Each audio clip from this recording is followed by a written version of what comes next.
Thank you, Shonali, for joining us today, and thank you, Shonali, for making this film. Um, I'd also like to briefly introduce Shonali, which I didn't do. No need, please.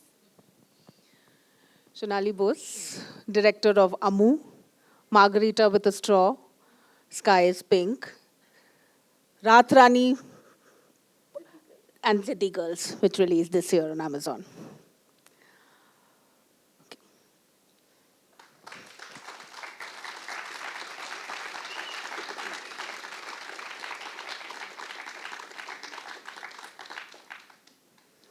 So usually when we do a conversation, Shonali, I have a lot of questions to ask the filmmaker about what were they thinking when they made the film.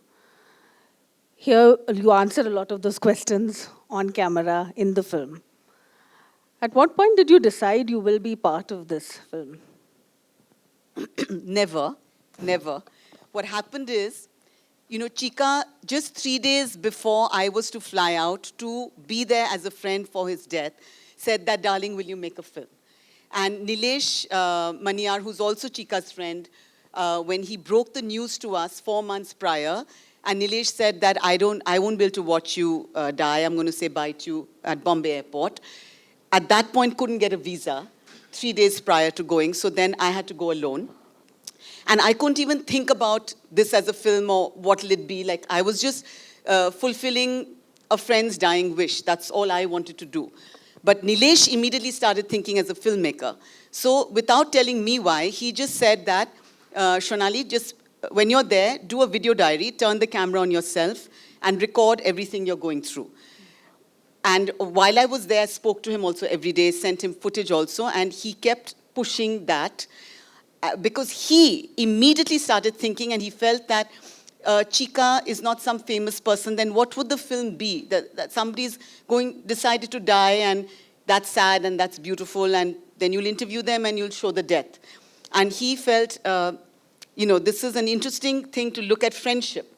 That one friend asked another friend, then what did that friend go through? So anyway, I did that not thinking it'll be in the film, I just did it. And when I came back and we gave the footage to our editor, and I had many thoughts and plans that, we should interview political parties and, all, ideologues and representatives of all the religions. And, there was that one person in Delhi who stopped her friend from going to Dignitas. We should catch her. And Tushar said, no way, our editor. This film is, how Nilesh said, it's about the two of you and your experience. So this doesn't work without you. And I still opposed and fought the two of them, but that's what they felt. And yeah, so I didn't want to be in the film. And it's difficult for me. So all the sections, the two sections that really stand out for me is for how you put out your vulnerabilities. And in that, I think it's been very brave. I didn't realize that it's not something you'd planned. Is when you walk out of having dinner with Chika and you're like, Chika is right, I am chicken shit and I'm not able to do this. And if it was a fiction film, I would have fought with anyone. That and the section when you're in the glider and you talk about your mother's death and your son's death and your perceptions about death. That, I can't imagine how you would shoot something like that without planning, because how do you get the sound? How do you get the camera? But even the other things, so you have a selfie stick, or how are you're just holding the camera, you're holding a phone. So you've shot all of this on an iPhone. Yeah. I'll say about the glider also in a moment, but so that was the other thought, that now when one is told to make a film and one is heading out to do it, then you're trying to get a camera, what camera should it be? And even there, Nilesh got this idea that this needs to be an intimate film and nobody should be intimidated by the technology and a camera in your face. So he got the idea right there about an iPhone.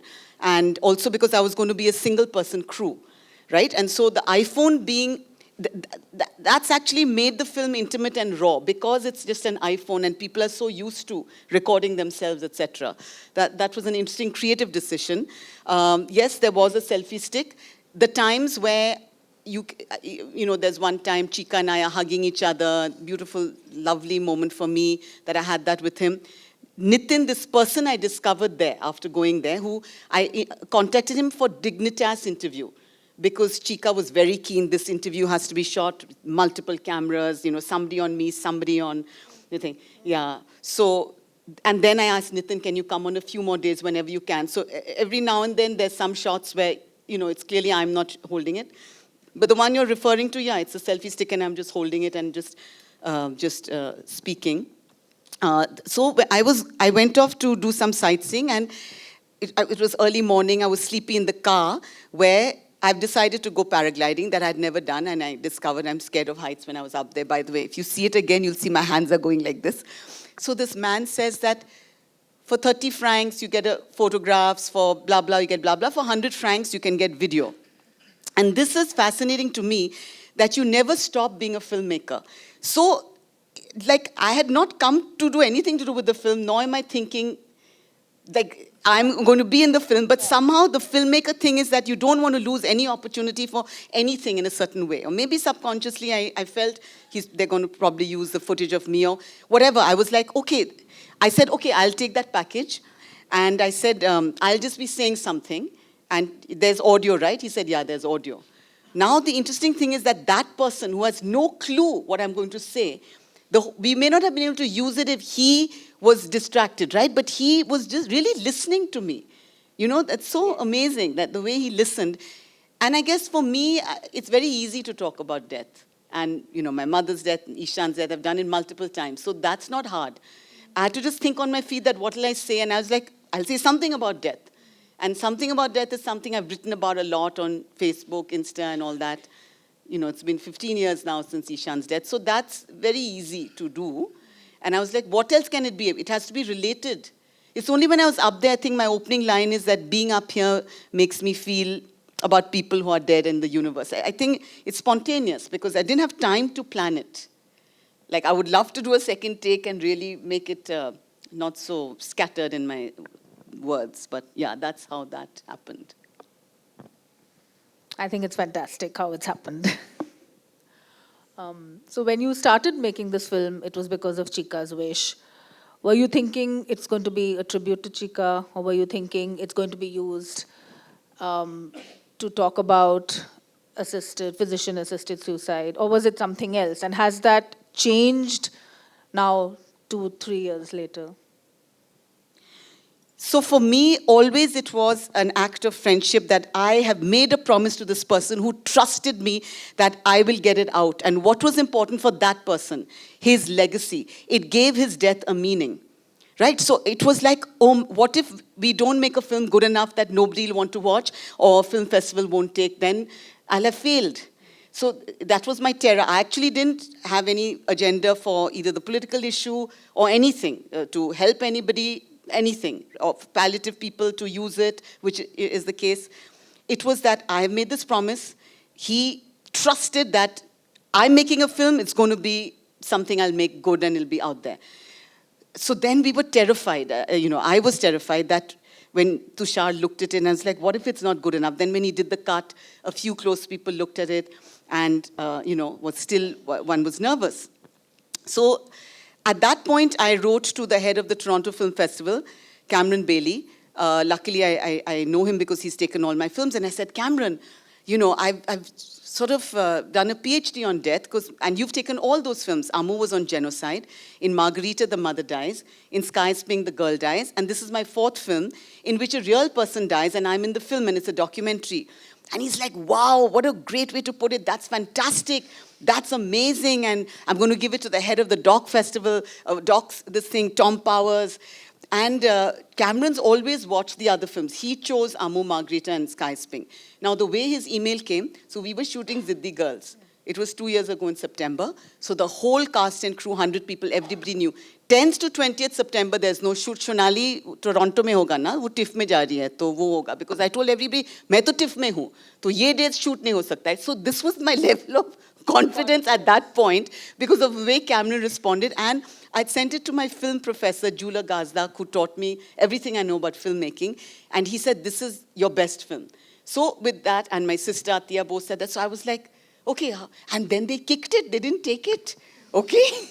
Wretched fellows. And by the way, the West are really this thing as to what kind of cinema they want. So I realized later, after many heartbreaks, 2 Indians are speaking in English in Zurich. There's nothing Indian about it. So it's nothing. So because after TIFF, Sundance, Berlin, didn't send it to Cannes because I don't know anybody there, Venice. So these are all the major A-listers, they didn't take the film. Then every single film of mine has been in at least one, if not two, A-list festivals. Then Busan, which is a huge festival too, took it. So that was exactly a year ago, October 1st last year. So we went to Busan. So that was very scary because now an audience, a film festival audience is going to watch it. So first we thought, will anybody even come?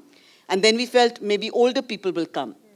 And Busan was unbelievable because it was, 300-seater with all young people, mostly young Koreans. And it was subtitled in Korean and then huge response there, and then it went on to that. So then I realized, wow, this film is doing something neither Chika thought of, nor did I, nor did Nilesh, nor did Tushar. Because for Chika, it was, the issue, etc. We found that people find it comforting to deal with loss that they've either gone through or is happening in their lives, that it helps, it eases people to talk about loss and deal with loss. And that to me is very profound and beautiful. So I've loved that. And it's been a year of now screenings all over. And that's been the experience with it, yeah. I wholly agree with you, because when I was inviting people to come see the film, someone said that this must be a very difficult film to make and an even more difficult film to watch. I couldn't answer for what it's like to make, but I said it's actually not a difficult film to watch, because for me this was not a film, it was not a fly on the wall. It was a film about love, friendship, and grace, and grace and acceptance of death. Yeah. I want to say one more thing about Chika. I feel in watching the edits, we came to the realization, which is such a brilliant thing on his part, and I don't know if it was subconscious or conscious, that he performed his death. Now, why I say that is that it's really clear from when you see the thing now, when the person forgot something she's done every day, because every day somebody dies in the Blue House, to say, quote unquote, the dialogue that when you have this, you will die. And Chika needed that said, because he knew it's to be said, right? The Dignitas guy told us, we knew that. And she forgets, and it's like, telling somebody to say their lines in a play on a film, right? He's like, haven't you forgotten something? That's one. Then second, look at the brilliance to think that, see, like in the first 30 minutes when Vada Pav and all this is being discussed, you've only had a drink to calm your stomach. Many people have walked out at this point. That is before taking the final shot, which is irreversible. Many people have walked out of the Blue House, right? So Chika, it's amazing to me anyway that he's so lighthearted and laughing. And we in the room, our thought was we'll just do if he wants us to be silent, we'll be silent. If he and he wants to laugh and joke, so we are going to laugh and joke, right? Then when he takes that final thing, he's practiced. He must have practiced to be so word perfect, even if he knew that poem really well, to plan that what will I do when I have 2 to 5 minutes to live, when I don't know how my body will react, when I've been told it's extremely bitter in the taste, you don't know how you'll react, etc. He's like, I'm going to say a poem. And he's such a performer too. And so that's why I feel maybe like performing helped him get through it. And also this interesting thing that he kept wanting to cry and he couldn't cry. And I asked him once, I was like, so when did you last have like a massive weep? Was it during pandemic when your father died and you couldn't go for your father, you were in Bali? And he thought about it and he's like, oh, it was when Ishan died in 2010. That's when I just went to pieces and I had that big cry. And that's the cry I want right now. But he couldn't go there. But actually I think it's really interesting. Now, I kept going there. Like, I was so in touch with my messy feelings, and he was here. But I feel maybe if he had also gone deep, maybe, I don't know what it would have done to his courage or whatever. So I feel staying up there also helped him sail through it in a certain way. And somebody in an audience pointed this out to me, that his last sentence that he ever says is, I can feel it. I can feel it now. And which is because he kept wanting to feel his feelings, and then interesting that that's his last sentence. On that note, we'll open the questions to the audience. You have a question? Yeah, I'll give you the mic. Yeah.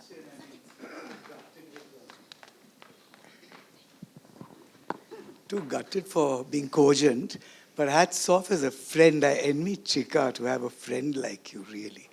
And you must have gone through a hell of a lot after the film as well to chronicle the death as it unfolded, you know. So, how much time did it take for you to sort of come to terms and sort of, you know, make it par for the course, and like you did with your son and your mother? Was it different because you had to combine work and your own personal feelings? It was a different kind of project. How did it sort of pan out for you after this? So in the immediate moment, what happened, so, you know, I wanted to cremate him.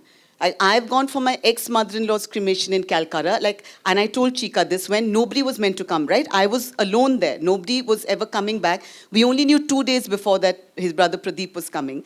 So I said, I'll be doing the cremation. He said, no, I will not allow it. I said, you'll be dead, okay? So you shut up, because I'm not going to not cremate you. That's just how, as an Indian, like, you're not going to not do the cremation, right? So that was all planned. I told Dignitas, they said, nobody does it. I said, I'll be doing it. So I was going to fly out the next day because I was going to cremate. Then Pradeep comes, and now he's in charge. So I had to follow his thing. So he was very clear, and he was flying out right there. And he said, no, I'm going to drop you, and we're going to say bye now to Chika. And then nobody was in the room, and I just quickly hugged Chika. Now, actually thinking back, that's lovely, actually, because when do you, anybody close to us, we always go through the cremation if we can, right? When do you actually just see a dead person last as just smiling little gently and lying on a couch? The body was warm and I hugged. It was beautiful. That was because I remember my mother's body or Ishan's or anybody's, it's cold and hard. And this was soft and warm. I just came 6 weeks ago for my stepmother's funeral here to Bangalore, and I dressed her in a sari, I did her makeup, and it's the body's hard and cold. It's very different, you know, and this was, and it was awful at the crematorium in Bangalore, etc. This was beautiful to leave a person in their armchair like that. But then when I left from there, he dropped me. So I was staying with, I had run out of money, so I actually couldn't stay in the extra week even in an Airbnb. So some friends I was staying with, and this huge Bengali family, and they had just come from Delhi. And so I felt, now that's not fair. I can't go in and just be with my feelings and silent. So I had to go in and be like, oh, hi, how was your day? And I had to just do this performance with them. And then I felt, I just need to be on my own. So I said, I'm just going for a walk and I'll be back. So then I went for a walk. So I was fully clothed because I just left in a daze that I have to just walk. So I was walking, now I'm by the lake. And I just, in instinct, jumped into the lake with fully clothed. I had swum before with my bathing suit and everything in those 2 weeks. But in this instance, I felt being in the water will make me feel close to Chika right now. Like I just needed to do something. That was interesting for me because I thought I'm fine and I'm calm and it's okay, but I needed to jump in like that. It was freezing cold. It was sunset by now.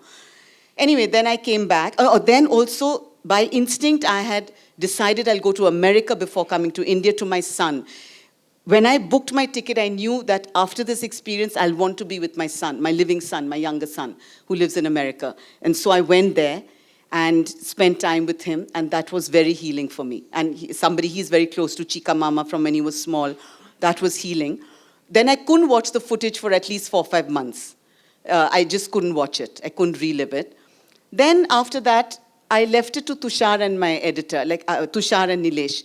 I didn't really want to. But the one thing I love watching, even in edit and even right now, like I came in just when we're leaving for the Blue House, I can keep watching Chika die. So in the Blue House, it's a remarkable, memorable, euphoric, beautiful time for me. Even in the moment, like not traumatic. I wasn't play acting to be laughing. Like when you see me laughing, I'm actually not play acting. Like it was genuine because he was laughing, I was laughing. I was not feeling like in your body, how you can realize, right? When you're just, I was not panicked. My heart wasn't racing. I wasn't sweating. I wasn't tense. I was relaxed. Probably only he and I were relaxed compared to the other three, but we were. And then I can keep watching that. I find it beautiful to watch that. Yeah.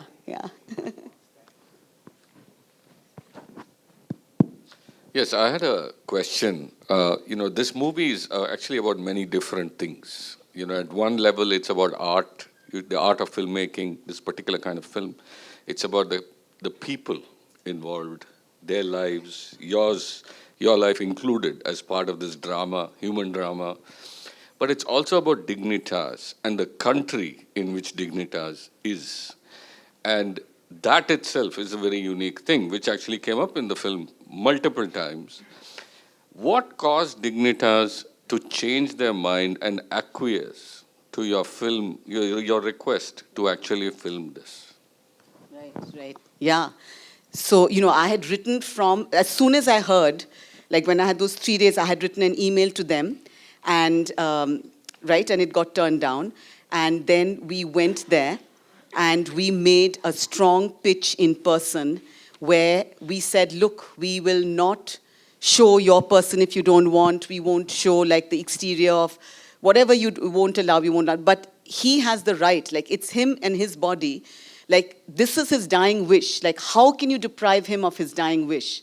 Like what is it going to do? So then they explained, they said what it's going to do, what we fear is, because we faced attacks, because it's the only place in the world where any person of any country can go to have this. And they have faced huge attacks, okay, within the country as well as, by media, etc. So they were like, it's just calm down and quiet down. We don't want your film to come out and for it to be provocative. So I was like, how about I took a chance. I was like, you watch the film, and if you stop me, I'll figure out something to do. I'll not do it. I just took that risk, and I made that commitment and promise. Same as I made to the family the second time round, that I will not put you in it, but you've got to trust that your brother will come out well in it. Because your concern is you also don't want to be in it, but you're also very worried that your brother's making this decision, but how will he come across to the world?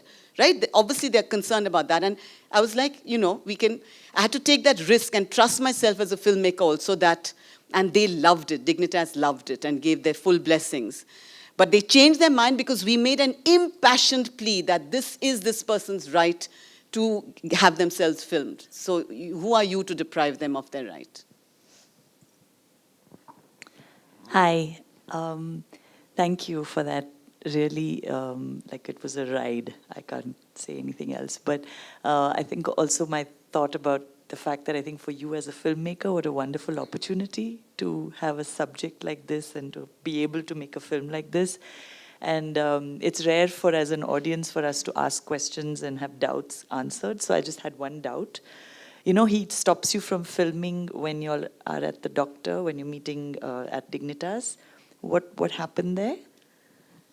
So he's done it 3-4 times, and we just decided as a creative team that this is also an interesting, because see, there's such a conflict that happened between him and me as to what the film is going to be, right? Now, he only let me go once into his bedroom. That's because Nilesh told me that first night I went straight from the airport to Chika's Airbnb and had not gone to mine. So I'd stayed the night, and Nilesh was always in my ear on the phone from India, and he's like, you need to shoot him in his bedroom. You somehow do that. And I just, in the morning, knocked on the door and went in. I just started shooting. I just did it, right? So after that, I was like, darling, we need to shoot such things. We need to see you in pain and things like that. You're just always just presenting, like, people will be like, why is he going to die then? We have to see your vulnerable side. And he never allowed it after that, right? That's one example of what he wouldn't allow.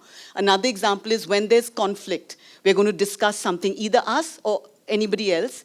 He didn't want that because he wanted to just present something, which in his mind was that this is what's right for the film. And Nilesh was the extreme opposite. And because I trust Nilesh as a filmmaker and not Chika as a filmmaker, and I'm stuck there, and I'm having to just go, like, I'm all by myself. But I trust him so blindly, Nilesh. I was like, no, I'm going to have to do that. See, because I'd have had a peaceful time. Why was I traumatized? I have the last few days with my beloved friend, and now I'm fighting with him. I could have stopped that by just doing what he wants, not turning it on, but always pushing to turn the camera on and being yelled at. That was not nice for me. But I did it because Nilesh said that, and also my own instinct also as a filmmaker was, yeah, Nilesh is right. We need to get this kind of thing, these kinds of dramas and things, not just nice interviews and you're looking great and we're laughing and all that, right? So that instance in the edit happened to be on camera, so we decided to use it to show that.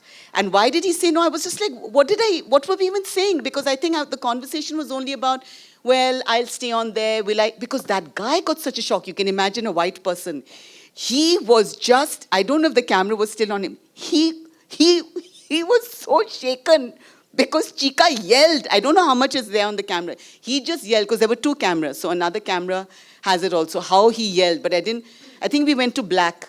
I don't think we showed his face. The way he yelled, it was such anger, like mottled red face, and he yelled that Dignitas guy to fatod over there. He was like, oh, these Indians, oh my God. Because there was nothing bad that I was, why the camera was on, you know? Yeah, it's his... You both were cool. It is so heavy. I wish to know the sound design. How did Rasool Pukutti worked? Because I can clearly see in a segment you are closing the window. Again, it is back to the same design from the minute it started. I came little late, maybe 7-8 minutes. But it was so heavy. It was nicely planned by a unique sound design. Can you speak about that? Also speak about the music. When you Right. talk So the sound recording at the time, because sound design comes later. So the thing is that Rasool sent me with Rasool's a close friend and also is a good friend of Chika's. And I was like, you know, we got the iPhone from somewhere, we got the mics from him. But after the 3 days, Chika threw the mic and it's like, I mean, I picked it up. He's like, I am not going to have because I had kept him. I said, just keep this lapel on so that it'll just automatically come on, that anytime I'm talking to you, it'll come on. But he then refused. So therefore, I'm just amazed by the iPhone. It was iPhone 13 Plus because pretty much other than the Dignitas interview and maybe 1 or 2 instances which are mic'd, after that, it's just picking up the sound. There's no mic. And you pointed out the best thing that I said, look, Rasool, look how as a filmmaker I thought of you and I realized how much, while my brain is, you know, asking Chika question, one part of the brain as a filmmaker, I went and shut that window because there was such loud sound coming from there. So the sound recording then is literally just one's luck, right? There's no sound person there, because that was one moment where I did that, but there's no other person thinking of sound, right? It was really luck. Then, for instance, when I'm up on the glider, it was terrible sound. But Rasool managed by just cleaning it up. Like, he didn't need, I said, I'll dub it, I'll be able to dub myself. But he didn't need to dub me also. He was able to just clean the sound and do that. And then in sound design, we just wanted to keep it very natural and simple and have silences when we need to and not be heavy. Same with my composer. You asked about the composer. Tumas, he's a European guy. And so it was really thought through that, you know, we don't want melodrama. We're not trying to just make people cry or anything. We want, you know, certain light touch and feel. So, yeah. Jagan. Yeah, Thank you for the film. Okay. Sorry, where? Over here at the back. Okay. So his decision to live longer and say, I'll decide next week again. And if I feel that week, and I feel as good, and we'll live week to week. And he didn't. He made the decision not to do that in the following week. And of course, you showed some of the, I think it was the heart attack and the illness, of some of the things which happened in that week. But I was wondering if you ever got to discuss that, or whether you have a sense of, did he explain why he made the decision in the following week, and his certainty, his absolute certainty, that he wanted it. The first decision to extend? The second decision of not to extend. Not extend, because there was just no way. He knew his body so well. He was just like, I'm just desperate now for the day. I can't, I won't, I'll end up in hospital. Because he knew very well when he was told, you know, what he had. His Chaddi Buddy is the top guy in Tata Memorial. And he said, please tell me, how is the end going to be? And he said that you'll be intubated. You won't be able to breathe or eat. And you'll be intubated in an ICU. So the whole fear was, you don't want to end up like that. Right? So it's always a race and a gamble. So even the first decision, right? It's because that Dr. Moshe, somebody has to come and just check, are you in sound mind? It's nothing to do with physicality. So it's a requirement. So that guy had come, and coincidentally his birthday, he was born August 15, 1947. So a cake was being cut for him. He's also 75 along with India. And he was cutting the cake. And then he's like, Chika, man, you're looking great, you know. You want to live another week? And Chika was scared at that point. He's like, but, you know, will I get a date? Because the other thing is getting a date. Because the Blue House is so booked up. So he said, let me see. Because Chika didn't want to let go his date and then be up in the air that, 3 weeks later. So he got him a week later. Right. Now, in that second week, approaching August 23rd, by the 21st, he was like, I'm out of it. I've run out of it. The painkillers increased higher. And he was just feeling wretched, and he didn't want to take the risk of ending up in hospital. Thank you. And a comment from the gentleman by my side, which I agree with. We love to read what Chika wrote every day, and I presume Yes, you it's the constantly. NDTV published the entire blog. We gave Right. it to them, and the entire blog is available. Oh, that's wonderful. Full daily blog Because is available. we couldn't read all the longer ones. Right. There wasn't enough time, but you're saying it's all out. Yeah, the entire Yeah. blog is out from Thank you. May to September, August. His entire. Thank you blog. so much. Yeah. He covered it. So please wait for the mic. What does it cost to die there? 10,000 Swiss francs. That's it? Yeah. Yeah. Thank you. And that, so how many days you spend, how much your Airbnb, that'll be up to you. Like, for instance, I was in an Airbnb of 50 francs, and Chika and his family were in an Airbnb of 1,000 francs a day. So you can decide how much to spend, whether you go for 1 day or you go for 2 weeks. That's on you and your flight. But 10,000 Swiss francs, which even I had that same reaction as you, because, the health insurance often doesn't cover everything, and you spend lakhs, when you're in hospital for weeks, right? So, yeah. And is there any And other... actually not at all bureaucratic, pretty smooth and easy, not easy as in, you can't just show up and say, I want to die. They look at all the medical reasons, all the things and Yeah, everything like that. There's huge due diligence done on that, the criteria they have. Like, for instance, you can't, if you're mentally unsound in any way or depressed, you won't be able to. So if somebody has Alzheimer's, if they are early Alzheimer's, but in full sound thing, they don't want to end up in Alzheimer's, then they can. So one guy, Brit guy, he went there and he wanted to do it because he knew he had Alzheimer's. But then he was feeling fine, and then, he didn't want to just go through with it. So there was a documentary BBC made on that guy. I watched that. Right, so, Yeah. thank you. One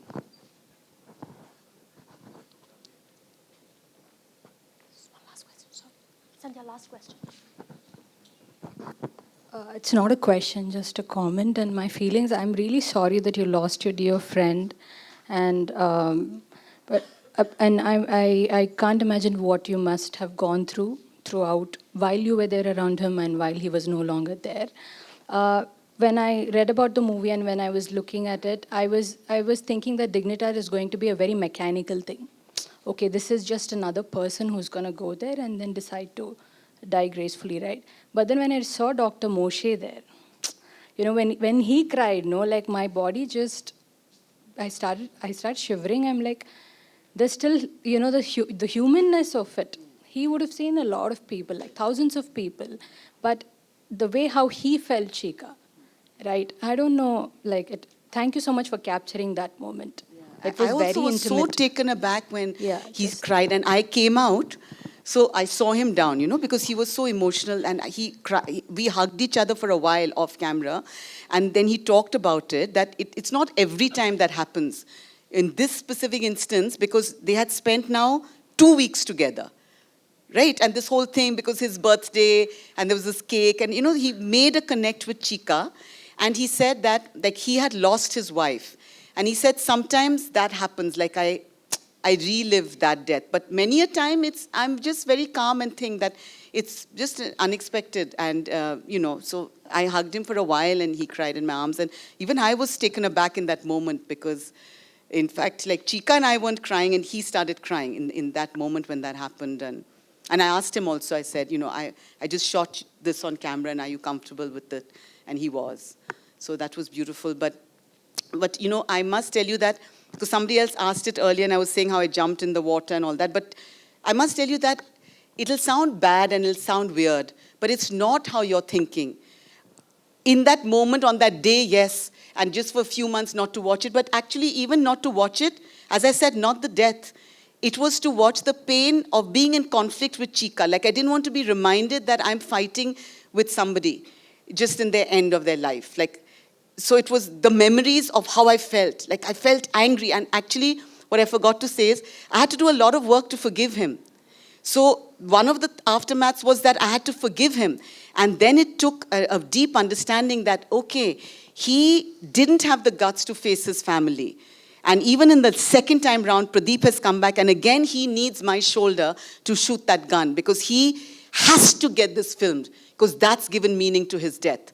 And I'm that instrument. So because why did we call it Fly on the Wall? Because it's such a stupid, cliched phrase, a fly on the wall. But we felt that that captured the conflict. And because he said, you need to be a fly on the wall. Now, one of the things that is off camera is that he did a big goodbye speech to the other 3 people in the room. And like he had decided now that I am the camera person. But I had decided, you remember there's a moment before that Dr. Moshe moment where I quickly say like that. I was just like, yeah, I'm not going to be behind the camera. I'm just going to be like that. Like, are you nervous? I was feeling so nervous to just say this. And in that moment, you saw that he was fine. Because just the previous night, he had made me cry by just being like, you have to be. It was not a calm conversation. He was like, you have to fucking be a fly on the wall. That's what I need you to be. You can't be just coming in there and doing anything. And you need to tell my brother. So it wasn't said gently.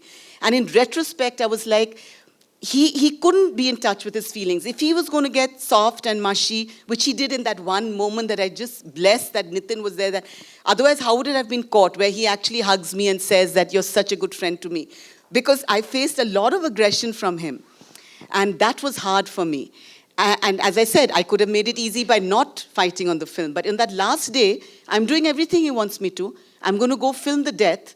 So now we're not in conflict. I'm doing what he wants. So then why is he saying I have to be a fly on the wall and I can't go? So if you saw, I said that I'm going to do what I want. And then I was so scared that morning that when I actually go and just hang out, is he going to humiliate me? Like, is he in front of everybody going to say like, yeah, can you get back behind the camera? So, dar ke, I was just hanging out, and then it got easier. We were there full 3 hours.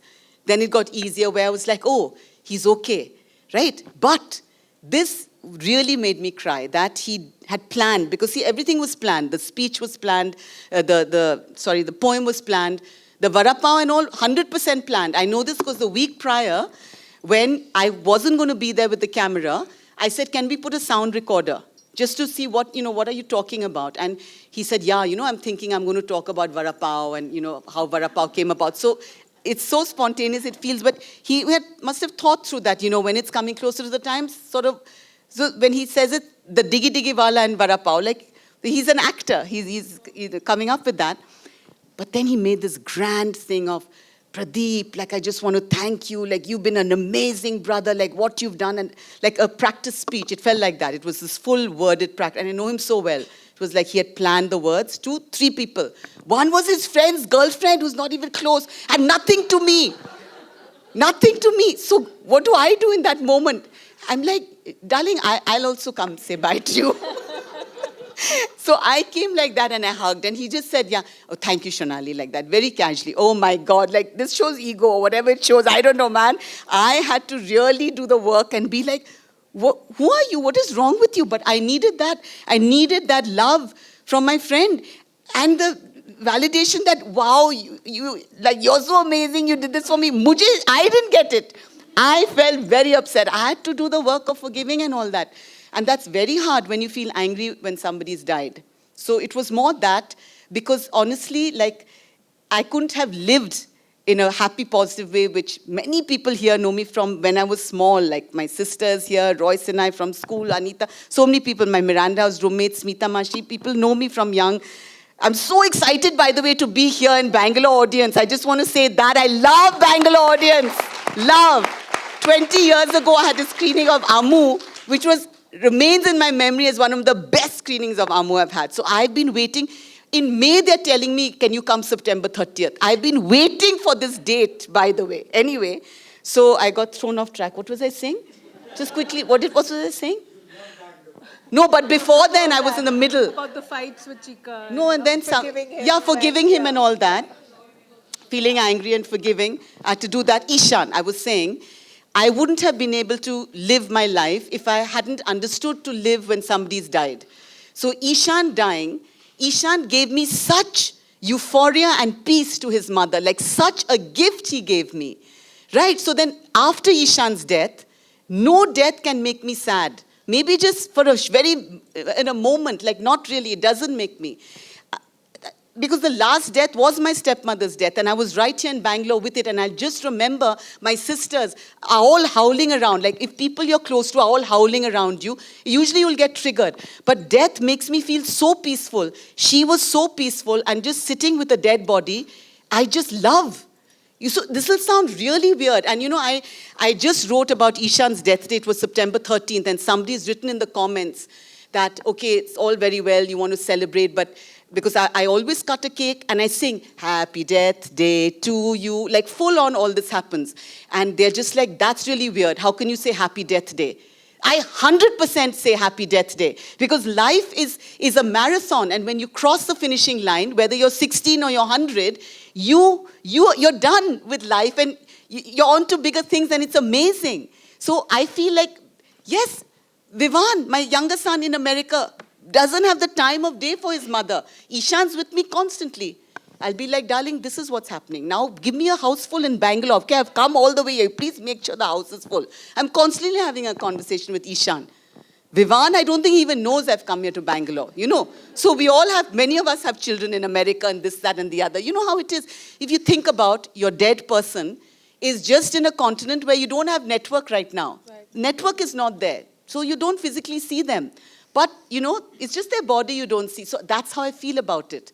So therefore, I didn't go through the sadness of Chika going. Chika, I'm always like, you bloody fucker, why are you not taking us to the Oscar? Everybody's seeing our film and saying it's great. No Western festival has taken it. What are you doing from up there? So I'm constantly yelling at him, laughing with him, and chatting with him. It's like, now I'll go. Now Royce and I have gone out. Royce and I said a lovely thing to me. We've known each other since we were 16. I love that phrase, darling, that you gave me. He said, Shonali, you've been dancing with death.